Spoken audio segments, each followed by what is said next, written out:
వీక్షకులకు నమస్కారం. తెలుగు భాషా సాహిత్యాలలో విశేషమైన పరిశోధన చేసినటువంటి తెలుగు భాషా సాహిత్య పరిశోధకునిగా, విమర్శకునిగా, సృజనాత్మక రచయితగా, అధ్యాపకునిగా, ఆచార్యునిగా, ఒక విశ్వవిద్యాలయం వైస్ ఛాన్సలర్గా అనేక కోణాలలో బహుముఖీనమైనటువంటి ప్రతిభను కనపరిచి లబ్ధ ప్రతిష్ఠులైనటువంటి వారు ఆచార్య తూమాటి దొణప్ప.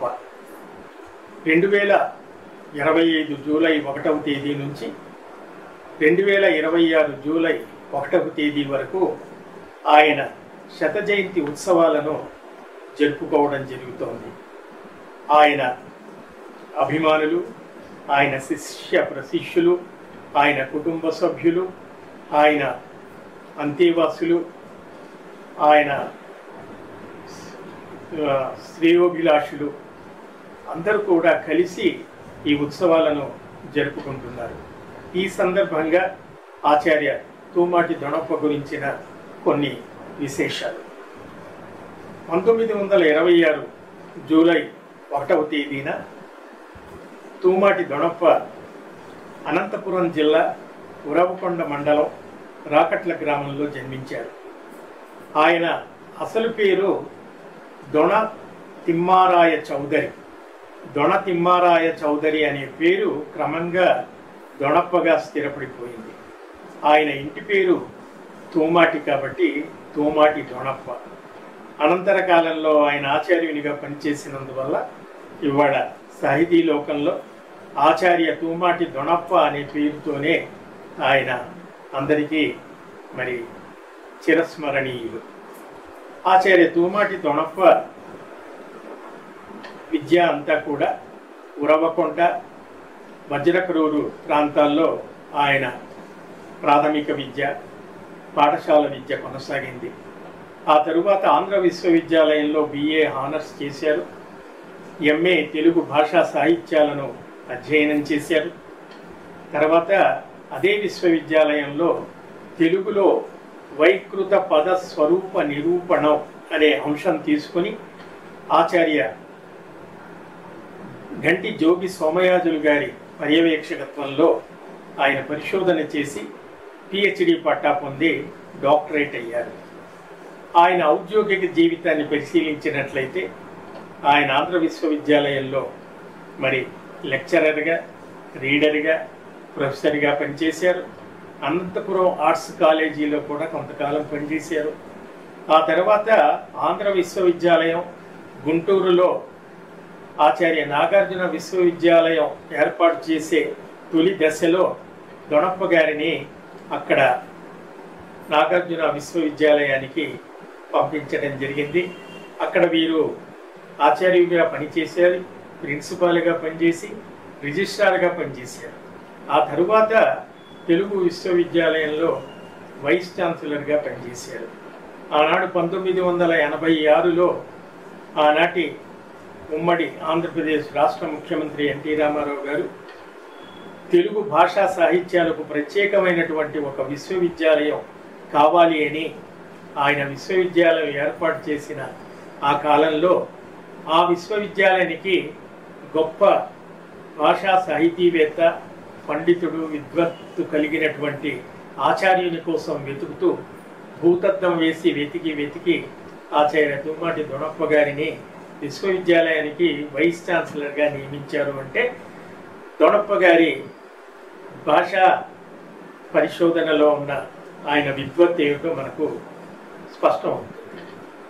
ఇక దొణప్ప గారి రచనా వ్యాసంగం వైపు దృష్టి సారించినట్లయితే ఆయన 10 ఏళ్ల వయసులోనే ఆశువుగా అలవొకగా పద్యాలు చెప్పేవారట. పాఠశాలలో కానీ, బంధుమిత్రుల సమావేశాల్లో కానీ, పెద్దవాళ్ళు సమావేశం అయినప్పుడు సాహితీ సభల్లో అనేక ఆశు పద్యాలను ఆయన వాటిని రికార్డు చేశారు.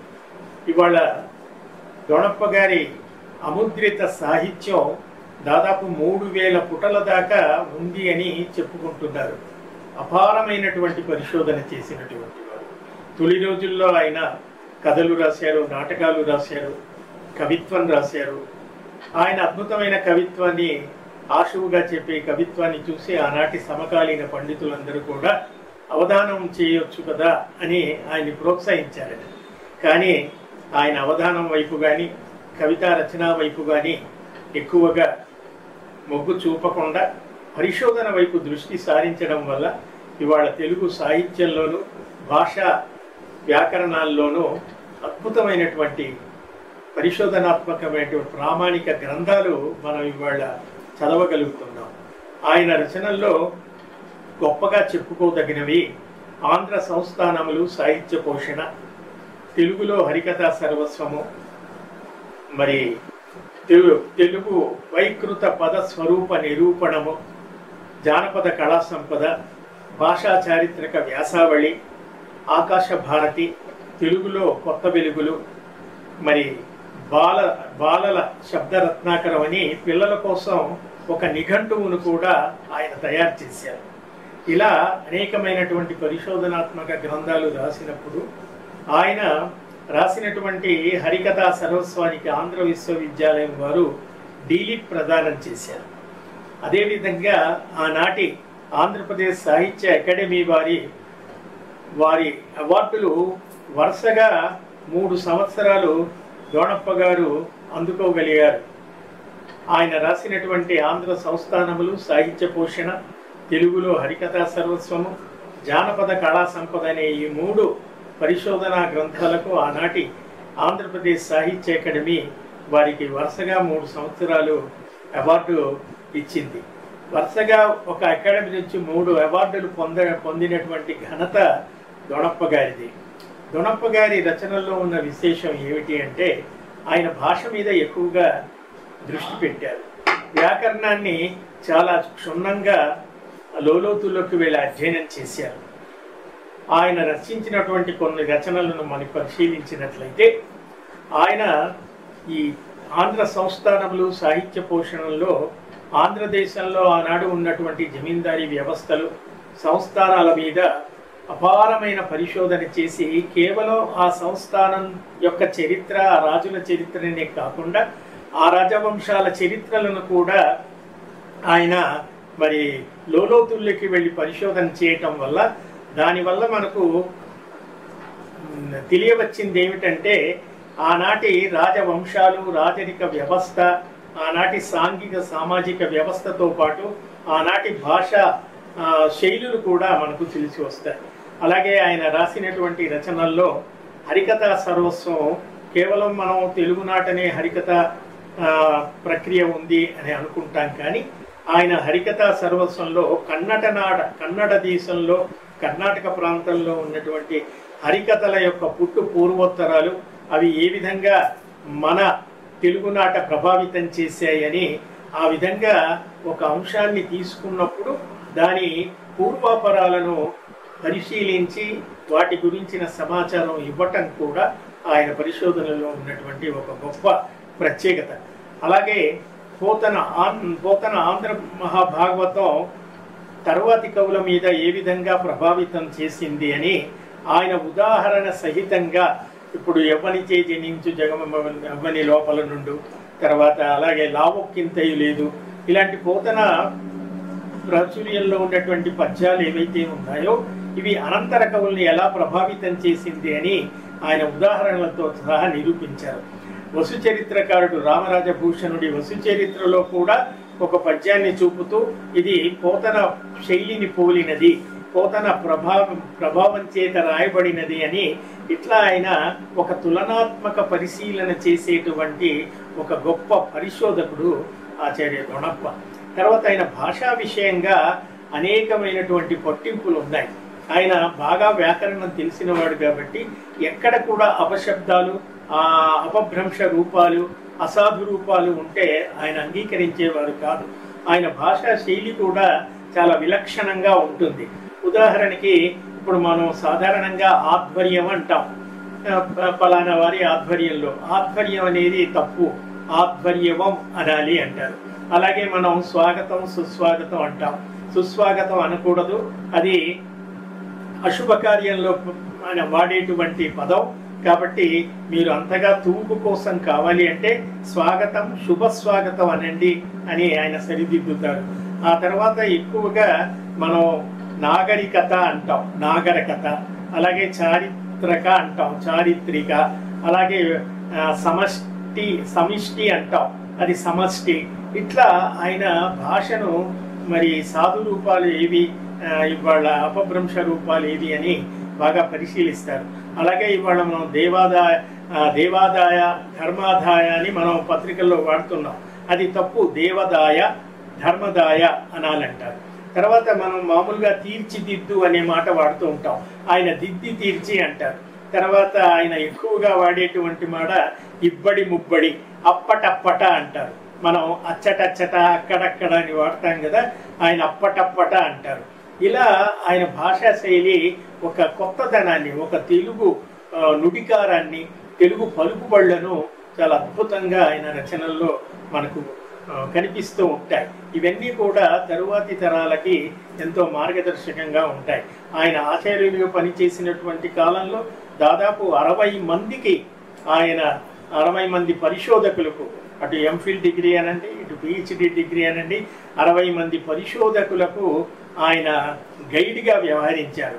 అంటే ఒకవైపు అధ్యాపనం చేస్తూ, అధ్యాపకత్వంలో ఉంటూ, ఒకవైపు పరిశోధన చేస్తూ, ఒకవైపు శిష్యులకి నిర్దేశం చేయటం, ఇన్ని రకాలుగా ఆయన బహుముఖీనంగా ఆయన కృషి కనబడుతుంది. ఇందాక మనం చెప్పుకున్నాం, ఆయన 1926లో జన్మించారని. ఆయన 1996 సెప్టెంబరు 6వ తేదీన ఆయన కన్ను మూశారు. అంటే 26 నుంచి 96 అంటే 70 ఏళ్ళు. ఆయన సరిగ్గా 70 ఏళ్ళు జీవించారు. ఈ 70 ఏళ్ల కాలంలో ఆయన తెలుగు భాషా సాహిత్య పరిశోధనకు, సృజనకు మాత్రమే ఆయన వెచ్చించడం అనేది చాలా విశేషమైనటువంటి విషయం. ఆయన 1949లో ఆనాటి ఆంధ్రప్రభ దినపత్రికలో తెలుగు మాండలికాలపైన ఆయన ఒక గొప్ప పరిశోధనా వ్యాసం రాశారు. అంటే ఆ రోజుల్లో భాషా శాస్త్రం మీద కానీ, భాష మీద కానీ, మాండలికాల మీద కానీ దృష్టి పడని కాలంలోనే ఆయన ఈ భాషా శాస్త్రం మీద, మాండలికాల మీద, పదాల మీద కృషి చేశారు. అలాగే ఆనాటి ఆంధ్రప్రదేశ్ సాహిత్య అకాడమీ వాళ్ళు వృత్తి పదకోశాలు అని కొన్ని వృత్తులకు సంబంధించి, మన సమాజంలో ఆయా వృత్తులు చేసుకునేటువంటి వాళ్ళ వృత్తులకు సంబంధించి స్వర్ణకార వృత్తి, వ్యవసాయ వృత్తి, అలాగే జాలరి వృత్తి, ఇలా రకరకాల వృత్తులు చేసుకునేటువంటి వాళ్ళ వృత్తుల యొక్క పదజాలాన్ని సేకరించి వాళ్ళు ఒక పదకోశాలుగా వేశారు. అటువంటి పదకోశాలలో మీకు గొప్ప ప్రపంచవ్యాప్తంగా గొప్ప పేరు పొందిన భాషా శాస్త్రవేత్త మన తెలుగు ఆచార్యులు ఆచార్య బద్రిరాజు కృష్ణమూర్తి గారిని మనం అందరం కూడా ఎరుగుదాం. అటువంటి బద్రిరాజు కృష్ణమూర్తి గారి దగ్గర ఆచార్య దొణప్ప గారు ఆ రోజుల్లోనే భాషా మాండలిక పదకోశాల్లో వ్యవసాయ మాండలిక పదకోశానికి ఈయన అక్కడ చాలా గొప్ప ఆ నిర్మాణంలో గొప్ప పాత్ర వహించి పనిచేసి చాలా విశేషంగా కృషి చేసినటువంటి వారు. తర్వాత ఆయన ప్రత్యేకంగా ఊళ్ళ పేర్ల మీద, ఇంటి పేర్ల మీద గొప్ప పరిశోధన చేశారు. ఇప్పుడు మనం చెప్పుకున్నటువంటి ఈ 8 గ్రంథాలే కాకుండా ఇంకా అముద్రిత గ్రంథాలు ఎన్నో ఉన్నాయి. ఇవాళ చెప్పుకుంటారు వాళ్ళ కుటుంబ సభ్యులు కానీ, వాళ్ళ సన్నిహితులు కానీ, దాదాపు 3000 పేజీల అముద్రిత రచనలు ఇవాళకి ఉన్నాయట. అంటే ఈ అముద్రిత రచనలన్నీ కూడా మనం ఈ శత జయంతి సందర్భంగా వెలుగులోకి తెచ్చి ప్రచురించినట్లయితే ఇవాళ తెలుగు భాష అధ్యయనం చేస్తున్నటువంటి విద్యార్థులకు కానీ, పరిశోధకులకు కానీ, భాషా ప్రేమికులకు కానీ, సాహితీమూర్తులకు కానీ ఎంతో ఉపయోగపడి ఎన్నెన్నో కొత్త కొత్త విషయాలు తెలిసి మన తెలుగు భాష సుసంపన్నం కావడానికి అవకాశం ఉంటుంది. అటువంటి మహనీయులను వారు ప్రాతస్మరణీయులు, నిత్యస్మరణీయులు. ఆచార్య తూమాటి దొణప్ప శత జయంతి సందర్భంగా తెలుగు సాహితీలోకం మరి అందరం కూడాను ఇవాళ వారికి నివాళి అర్పించుకుంటూ వారిని స్మరించుకుంటున్నటువంటి సందర్భం ఇది.